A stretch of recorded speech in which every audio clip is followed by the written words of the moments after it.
لیکن اس بات میں جس چیز کا خاص طور پر خیال رکھنا پڑے گا وہ یہ ہے کہ ہمیں اپنے علاقے کی بریڈ کو ہی فوکس کرنا چاہیے.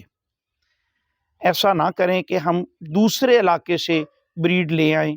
خاص طور پر جس طرح میں فیصل آباد میں رہتا ہوں، ہمیں بیتل فیصل آبادی جو ہے اس میں ناگری اور امرتسری وہ بہت سوٹ کرتی ہے یہاں کے موسم کے لحاظ سے.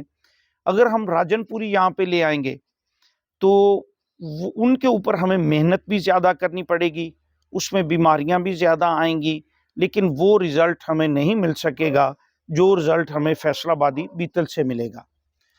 اس لیے بریڈ کی سلیکشن کا کرتے ہوئے خاص طور پر اس بات کا خیال رکھیں کہ ہم اپنے علاقے کی بریڈ ہی کو سلیکٹ کریں. میرا اس میں ایکسپیرینس جو ہوا، میں نے اس وقت ایک ہوتل بیتل نسل ہے اس کے بچے بڑے شوق کے ساتھ میں لے آیا، جس میں ایک مادی اور 2 نر تھے. وہ آج سے کوئی تقریباً 2-2.5 سال پہلے میں نے لیے، اور اس وقت میں نے وہ 1 لاکھ روپے ان کے اوپر خرچ کیا 3 جانوروں کے اوپر، اور ان کی ایج اس وقت 1 مہینے سے کم تھی. میں نے ان کے اوپر بہت محنت کی. میں چاہتا تھا کہ میں ان کے ساتھ اپنی ادھر والی بریڈ کا کوئی کراس کرواؤں گا، لیکن وہ تجربہ انتہائی بری طرح ناکام رہا. 1.5 پونے 2 سال ان کے اوپر محنت کرنے کے بعد وہ مجھ سے اتنے میں بھی سیل نہیں ہوئے، کیونکہ انہوں نے پوری گروتھ نہیں کی. ان کے ڈھانچے تو کچھ بن گئے لیکن گوشت نہیں بنا ان کے اوپر، ان کی کوئی وہ وضع قطع نہ بن سکی جو کہ بننی چاہیے تھی اور جتنی میں نے ان کے اوپر محنت کی تھی. ایسا تو تھا وہ پل تو گئے تھے، یہ نہیں کہ ان میں سے کوئی بھی نہیں مرا، تینوں ہی میرے پاس صحیح تھے، لیکن وہ چوگے کرنے کے بعد میں نے ان کو سیل کر دیا اور جو میں نے ان کے اوپر محنت کی وہ ساری ضائع ہو گئی.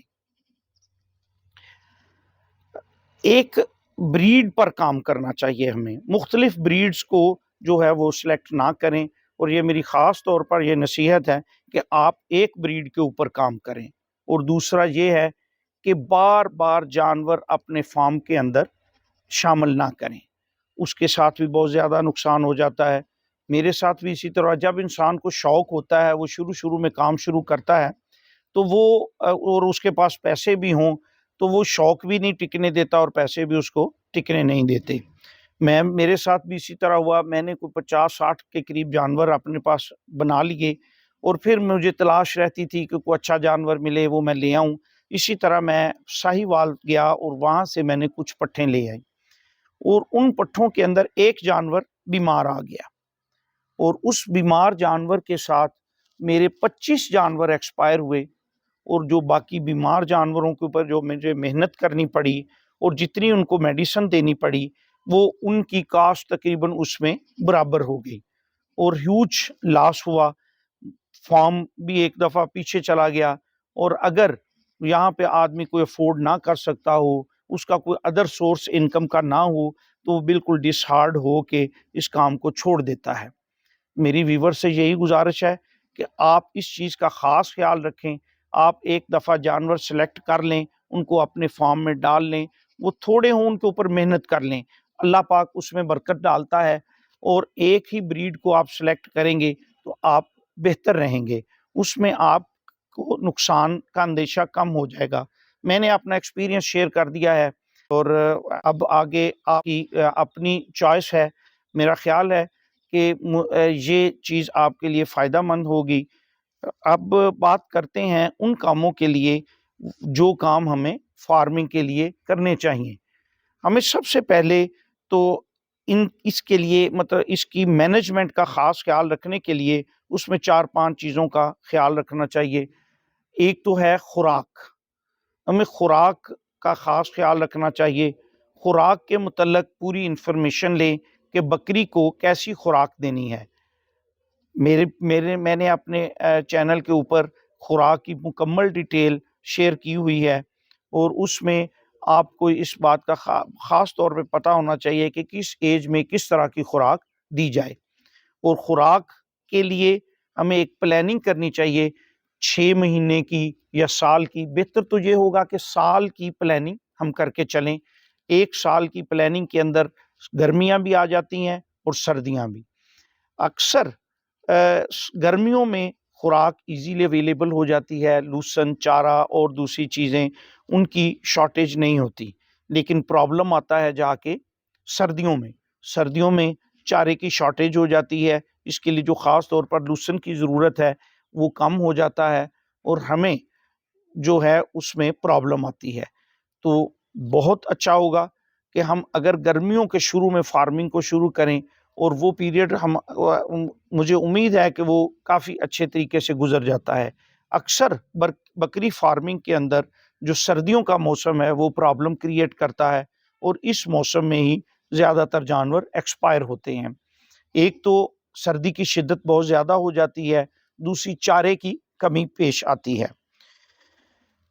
موسم کی سختی کے لحاظ سے ہمیں اپنے فارم کا ڈیزائن جو ہے اس کی بلڈنگ کا بھی خاص خیال رکھنا چاہیے۔ ایک تو ہو گیا خوراک والا معاملہ اور دوسرا اس کی بلڈنگ کا، اس طرح سے بلڈنگ کو سیٹ کی جائے کہ جی ہمیں گرمیوں کے اندر بھی سایہ دار جگہ مل سکے اور سردیوں میں خاص طور پر جب ہم نے ان کو سردی سے بچانا ہے تو ہمارے پاس ایسا ہرڈ کے اندر کمرہ موجود ہونا چاہیے جس کے اندر ہم جانوروں کو سردی کی شدت سے محفوظ رکھ سکے اور دن میں دھوپ والی جگہ ان کو مل سکے۔ یہی دو چیزیں انتہائی اہم ہیں۔